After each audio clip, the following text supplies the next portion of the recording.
हरियाणा की हर अपडेट के लिए बेल आइकन दबाएं और सब्सक्राइब करें STV हरियाणा न्यूज। नमस्कार, आपके साथ मैं अनामिका अजय मिश्रा। आप देख रहे हैं सुपरफास्ट 100।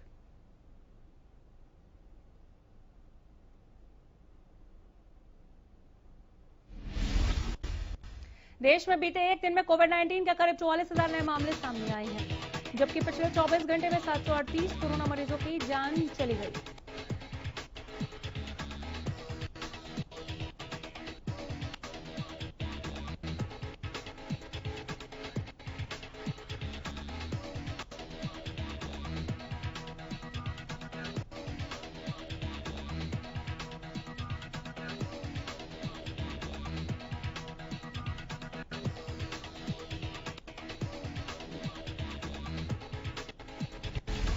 प्रदेश में कम हो रही है कोरोना के दूसरे लहर की रफ्तार। बीते 24 घंटों में कोरोना के 74 नए मामले सामने आए।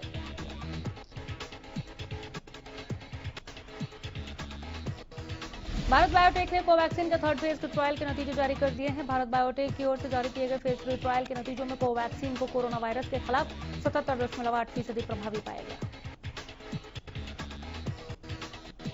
इसके साथ ही ये डेल्टा वेरिएंट के खिलाफ भी 65.2% असरदार है। कोरोना वायरस के गंभीर संक्रमण के खिलाफ इसको 93.4% प्रभावी बताया गया। वैक्सीन हल्के और गंभीर कोविड-19 के मामलों में 78% प्रभावी पाई गई। कंपनी ने अपने नतीजों में बताया कि ट्रायल में 18 से 98 साल के 25,800 वॉलंटियर्स को शामिल किया गया था।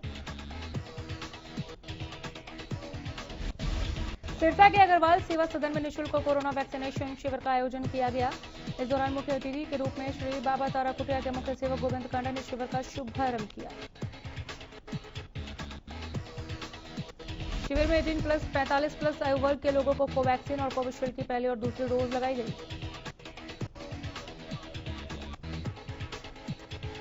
इस मौके पर श्री बाबा तारा कुटिया के मुख्य सेवक गोविंद कांडा ने कहा कि लगातार घट रहे कोरोना मामलों से संक्रमण की चेन टूट रही है, लेकिन महामारी को पूरी तरह से खत्म होने तक नागरिक लगातार सतर्क रहे। साथ ही उन्होंने आमजन से अपील करते हुए कहा कि बेवजह सड़कों पर न निकलें, क्योंकि कोरोना महामारी से बचाव में ही समझदारी है। सभी नागरिक वैक्सीन जरूर लगवाएं, साथ ही वैक्सीन लगवाने के बाद भी संक्रमण से बचाव के सभी उपायों की पालना करें।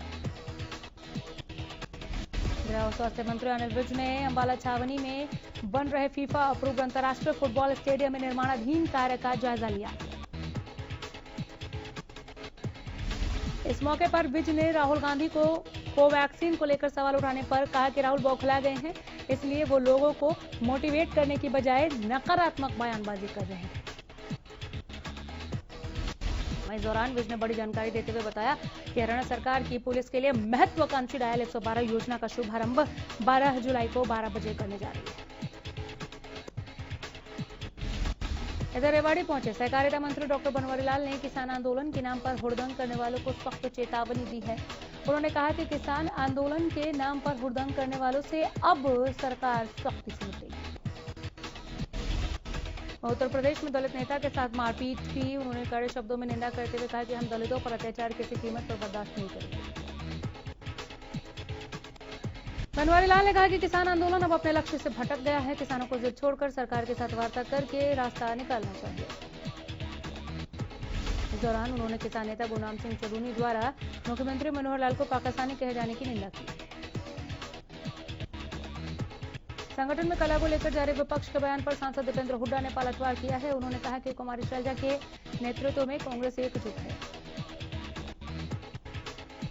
दीपेंद्र हुड्डा ने बीजेपी सरकार पर निशाना साधते हुए कहा कि सरकार कोरोना काल में लोगों की मदद नहीं कर पाई और सरकार लापरवाही की वजह से लोगों को अपनी जान गंवानी पड़ी। कोर्ट के ओम प्रकाश चौटाला की जेल से रिहाई पर दीपेंद्र हुड्डा ने कहा कि प्रदेश की राजनीति में बदलाव आएगा।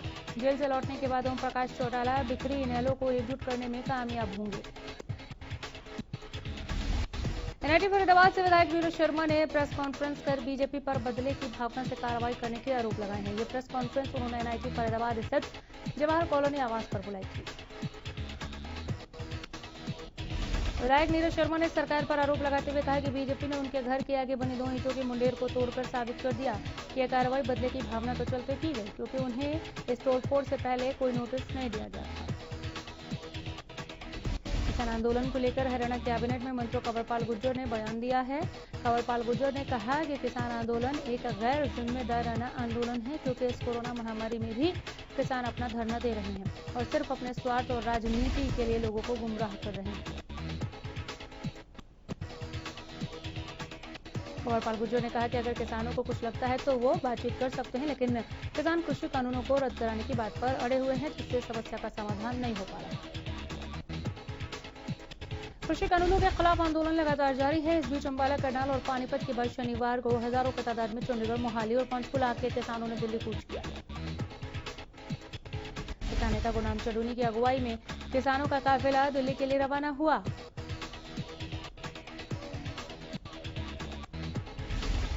वहीं किसान नेताओं के आपसी फूट पर गुरनाम चढ़ूनी ने कहा कि हर आंदोलन की कामयाबी का अंतिम पड़ाव फूट से पार पाना है। जिस आंदोलन ने फूट से पार पा लिया वो सरकार से जो चाहे मनवा ले। इस दौरान सीएम को पाकिस्तानी वाले बयान पर चढ़ूनी ने सफाई दी है। कहा है कि मेरे बयान को समझा नहीं गया। मुख्यमंत्री मनोहर लाल को पाकिस्तानी कहना किसान नेता गुरनाम चढ़ूनी को बहुत भारी पड़ा। दरअसल चढ़ूनी के बयान का विरोध करते हुए फरीदाबाद व्यापार मंडल के पदाधिकारियों ने गुरनाम चढ़ूनी का पुतला जलाया। इस दौरान उन्होंने गुरनाम चढ़ूनी से माफी मांगने की बात करते हुए कहा कि भविष्य में भी चढ़ूनी इस तरह की बयानबाजी करेंगे तो गंभीर परिणाम होंगे।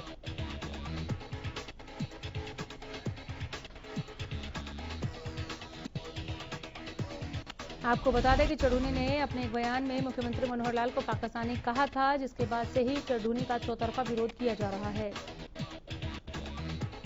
प्रदेश भर में महंगाई बढ़ती जा रही है। गोहाना में भी महंगाई ने लोगों की कमर तोड़ कर रख दी। यहां सिलेंडर महंगे होने की वजह से लोगों ने विरोध प्रदर्शन किया। लोग कह रहे हैं कि देश में महंगाई और बेरोजगारी लगातार बढ़ती ही जा रही है। परिणाम जनता को भुगतने पड़ रहे हैं। आम लोग परेशान हैं। प्रदर्शनकारियों ने सरकार पर आरोप लगाया, चुनाव से पहले रसोई गैस और दामों को लेकर बीजेपी के लोग ही प्रदर्शन करते थे, लेकिन सत्ता में आते ही महंगाई बेरोजगारी बढ़ा दी। गुरुग्राम पंचायत मुजेडी में गबन के मामले में निलंबित बीडीपीओ पूजा शर्मा की मुश्किल बढ़ती हुई नजर आ रही है। दरअसल इस गबन के मामले में तिगांव एसीपी सुरेंद्र शौरान ने जल्द कार्रवाई का दावा किया। उन्होंने इसे लेकर पंचायत विभाग के एसडीएम से जांच रिपोर्ट मांगी। आपको बता दें कि इस गबन के मामले में एसीपी स्तर पर पूरी जांच चल रही है। ग्राम पंचायत मुजेडी में बीडीपीओ पूजा शर्मा पर करीब 70 लाख रुपए के गबन का आरोप। मुख्यमंत्री मनोहर लाल ने पुरातत्व एवं संग्रहालय के अधिकारियों को करनाल के गांधी मेमोरियल हॉल सौंदर्यीकरण के लिए व्यापक योजना बनाने के निर्देश दिए। मुख्यमंत्री ने इस संबंध में पुरातत्व एवं संग्रहालय विभाग और करनाल स्मार्ट सिटी परियोजना से जुड़े अधिकारियों की बैठक की अध्यक्षता की। सीएम ने कहा कि गांधी मेमोरियल हॉल का सौंदर्यीकरण करनाल के इतिहास पर आधारित थीम पर किया जाए। बहादुरगढ़ के उद्योगपतियों ने दिल्ली के बंद रास्ते को खुलवाने के लिए प्रधानमंत्री मोदी को पत्र लिखा है। उद्योगपतियों का कहना है कि कोरोना और बंद रास्तों के कारण उनका 20,000 करोड़ का नुकसान हो चुका है। दरअसल किसान आंदोलन के चलते दिल्ली पुलिस ने टीकरी बॉर्डर बंद कर रखा है। बॉर्डर के एक तरफ किसान तो दूसरी तरफ पुलिस बैरिकेडिंग से आवागमन बाधित है। व्यापारी दिल्ली से बहादुरगढ़ नहीं आ पा रहा। व्यापारी कह रहे हैं कि तैयार माल की ढुलाई भी महंगी है। गुरुग्राम से फरीदाबाद का आने जाने वाला सफर महंगा हो गया। टोल कंपनी ने टोल टैक्स की दरें 5 रुपए से लेकर 75 रुपए तक बढ़ा दी है। नई दरें लागू होने के बाद अब कार, जीप और वैन चालकों को सिंगल फेरे के लिए 25 रुपए की बजाय 30 रुपए देने पड़ रहे हैं। 24 घंटे के अंदर आने जाने के फेरे के लिए 38 रुपए की बजाय 45 रुपए टोल टैक्स वसूला जा रहा है। वहीं निजी गाड़ियों का मासिक पास अब 600 रुपए में और व्यावसायिक कार, जीप और वैन का मासिक पास 900 रुपए में बनाया जा रहा है। मल्टी एक्सल वाहनों को अब एक चक्कर लगाने पर 300 की बजाय 350 रुपए और आने जाने के फेरे के लिए 525 रुपए टोल टैक्स चुकाना होगा। साथ ही हल्के व्यावसायिक वाहनों के सिंगल चक्कर पर लगने वाला टैक्स 120 रुपए से बढ़ाकर 130 रुपए कर दिया गया। फतेहाबाद के योगनगर इलाके में बिजली निगम ने बिजली चोरी को लेकर विशेष अभियान चलाया। इस दौरान निगम की टीम ने नगर परिषद की पार्षद प्रतिनिधि महेश मक्कड़ के घर बिजली की चोरी पकड़ी। आपको बता दें कि महेश मक्कड़ की पत्नी चंद्रकांता मक्कड़ नगर परिषद वार्ड नंबर 8 की पार्षद। बताया जा रहा है कि बिजली के खंभे से डायरेक्ट तार लगाकर बिजली की चोरी की जा रही थी। निगम की टीम ने मौके पर कार्रवाई करते हुए लाखों रुपए का जुर्माना लगाया है। लगातार पड़ रही भीषण गर्मी से झज्जर वासियों को राहत मिली, लेकिन ये राहत एक आफत बनकर भी आई। झज्जर में मानसून की पहली बारिश से चारों तरफ पानी ही पानी नजर आया। हालांकि झज्जर के उपायुक्त श्यामलाल पूनिया लगातार अधिकारियों को आदेश दे रहे थे कि मानसून की आहट शुरू हो गई है और जल्द से जल्द नालों की सफाई कर लें, लेकिन ऐसा नहीं हुआ और अब शहर में चारों तरफ बरसात का पानी इकट्ठा होने से लोगों को आने जाने में काफी समस्याएं हुई। साथ ही स्टेडियम में भी पानी भर गया, लेकिन सवाल यही है कि प्रशासन मानसून आने से पहले अपनी तैयारियां क्यों पूरी नहीं कर पाया। झज्जर नगर पालिका और जिला प्रशासन की इन गलतियों का खामियाजा अब आम लोगों को भुगतना पड़ता है। वो लगातार कई सालों से भुगतते आ रहे हैं। गोहाना में मानसून की पहली बारिश ने प्रशासन के दावों के पोल खोलकर रख दी। गोहाना सोनीपत रोड सीवरेज की सफाई व्यवस्था ठीक नहीं होने से थोड़ी बारिश में यहां जलभराव की स्थिति पैदा हो गई। शुक्रवार रात हुई बारिश से सब्जी मंडी में पानी भर गया, जिसके चलते मंडी में आने वाले लोगों और दुकानदारों को भारी परेशानी का सामना करना पड़ा। आपको बता दें कि दुकानदारों की ओर से शिकायत करने के बाद भी अधिकारी इस पर ध्यान नहीं दे रहे, जिसके चलते लोगों को भारी परेशानी का सामना करना पड़ रहा है। कोरोना महामारी के चलते सरकार और स्वास्थ्य विभाग के लोगों को एक तरफ स्वच्छता रखने की सलाह दे रही है, तो दूसरी तरफ अंबाला के वार्ड नंबर 8 के लोगों को पीने का साफ पानी तक नहीं मिल पा रहा। लोगों के घरों के नलों में पिछले कई दिनों से गंदा पानी आ रहा है, जिसके चलते लोग बाहर से पानी खरीद कर पीने को विवश हैं। लोगों ने बताया कि उनके इलाके में पिछले कई दिनों से गंदा पानी आ रहा है। पीने वाला कोई भी व्यक्ति बीमार पड़ सकता है। लोगों ने प्रशासन से समस्या का जल्द समाधान करने की अपील की। 20वां मील बहादुरगढ़ स्टेट हाईवे पर पानी निकासी न होने से 70,000 से ज्यादा लोग और उद्योगपति परेशान।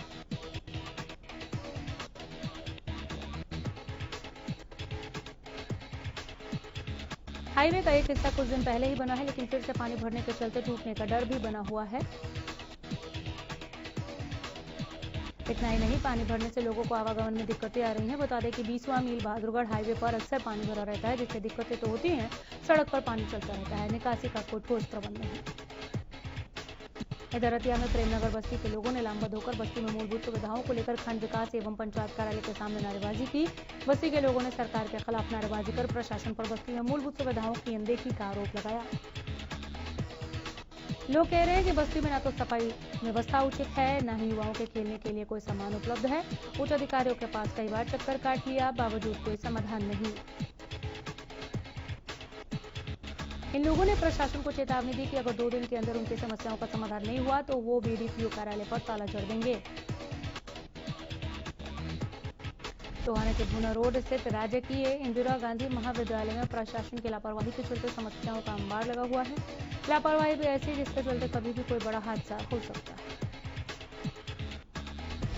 कॉलेज में आग बुझाने के लिए लगाए गए अग्निशमन सिलेंडर करीब 1 साल पहले एक्सपायर हो चुके हैं, जिनको प्रशासन ने दोबारा रिफिल तक नहीं करवाया। अगर कॉलेज में आगजनी की घटना हो जाती है तो ये सिलेंडर काम नहीं करेंगे। इतना ही नहीं, कॉलेज परिसर में पीने के ठंडे पानी के लिए भी लगाया गया वाटर कूलर भी खराब हो चुका है। हालांकि कॉलेज प्रिंसिपल ने सिलेंडर रिफिल न कराने के पीछे लॉकडाउन को वजह बताया।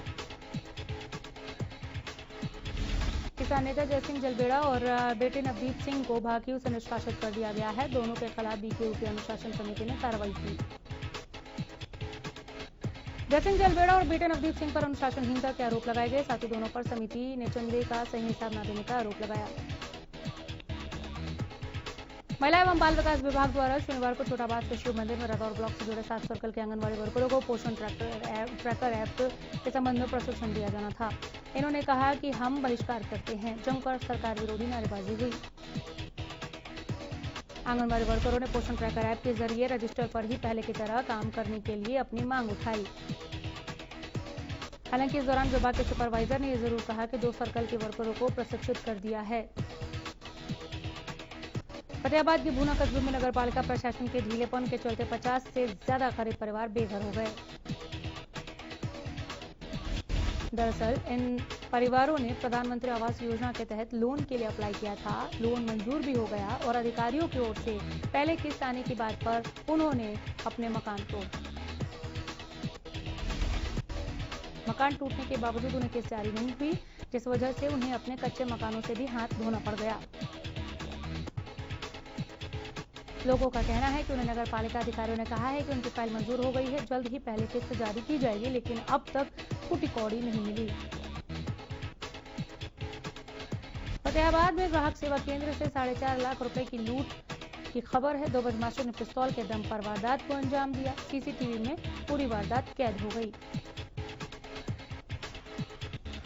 प्रदेश में चोरों का आतंक बढ़ता जा रहा है। ताजा मामला बहादुरगढ़ से सामने आया, जहां चोरों ने एक फैक्ट्री को निशाना बनाते हुए सुरक्षा कर्मी को बंधक बनाकर ट्रांसफार्मर की कॉपर कोयल लूट ली।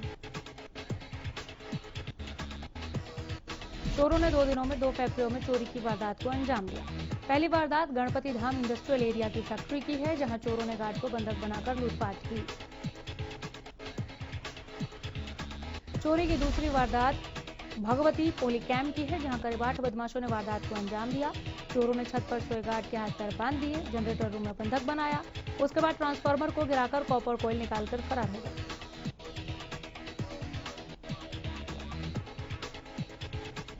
बदमाश लोहे का कटर और वेल्डिंग मशीन भी लूट ले गए। इतना ही नहीं, सीसीटीवी के तार काटकर डीवीआर भी ले उड़े। फिलहाल पुलिस तफ्तीश कर रही है।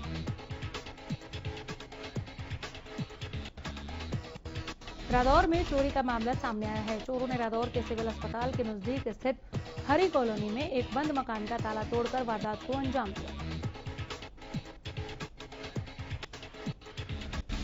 घर की दीवार फांद कर आए चोरों ने घर में रखे लाखों रुपए के सोने चांदी के गहनों पर हाथ साफ किया। फिलहाल चोरी की सूचना पाकर रादौर पुलिस ने मामले की जांच शुरू की। बता दें कि पिछले कुछ दिनों से रादौर में चोर गिरोह इस तरह की कई चोरियों को अंजाम दे चुके हैं। शुक्रवार देर रात 2 युवकों ने पेहोवा के नंद कॉलोनी स्थित एक घर पर हमला बोल दिया। बताया जा रहा है कि बदमाशों ने लाठी डंडों के साथ धावा बोलकर शख्स पर जानलेवा हमला कर दिया। जब परिवार वालों ने बीच बचाव किया तो बदमाशों ने उनके साथ मारपीट भी की, लेकिन जब आस पड़ोस के लोगों को भनक लगी तो बदमाश वहां से फरार हो गए। पूरी वारदात वहां पर लगे सीसीटीवी में कैद हो गई। थाना प्रभारी ने मामले पर जानकारी देते हुए बताया कि पुलिस ने सीसीटीवी फुटेज की जांच कर आगे की कार्रवाई शुरू कर दी है। यमुनानगर के नंदा कॉलोनी में रहने वाले मां बेटे का शव मिलने से पूरे इलाके में सनसनी फैल गई।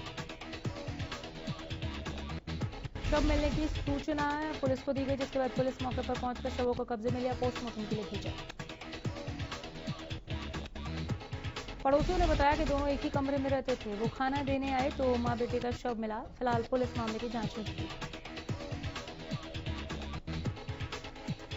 सिरसा जिला के गांव भंबूर से दिल दहला देने वाला मामला सामने आया। शुक्रवार रात एक व्यक्ति ने खुद को आग लगा ली।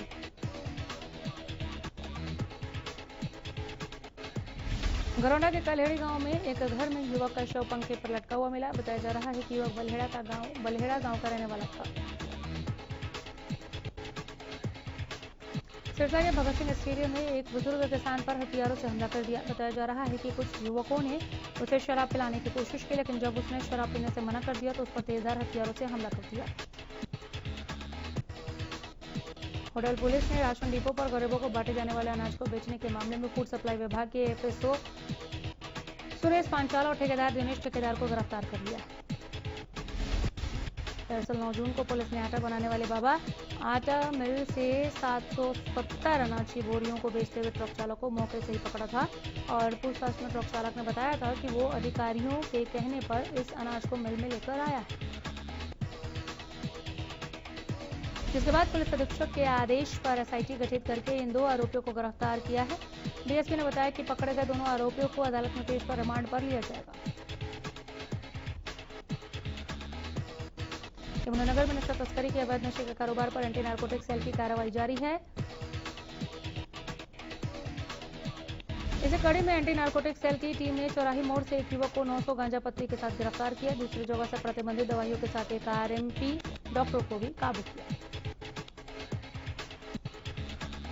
पूरे मामले को लेकर एंटी नार्कोटिक सेल के इंचार्ज इंस्पेक्टर महावीर सिंह ने बताया कि उनकी टीम को सूचना मिली थी कि मिर्जापुर गांव के पास एक युवक प्रतिबंधित दवाइयों के साथ घूम रहा है। गुप्त सूचना के आधार पर टीम ने छापेमारी करते हुए घूम रहे युवक को गिरफ्तार कर लिया। नांगल चौधरी के बेटे विपिन यादव देश की सेवा करते हुए 24 साल की उम्र में वीरगति को प्राप्त हुए। जिन्हें लेकर परिवार और गांव में दुख की लहर है, लेकिन गौरवान्वित भी है गांव। इनका पार्थिव शरीर गांव लाया जाएगा, जहां शहीद का अंतिम संस्कार पूरे राजकीय सम्मान के साथ किया जाएगा। सुपरफास्ट 100 में इतना ही। नमस्कार।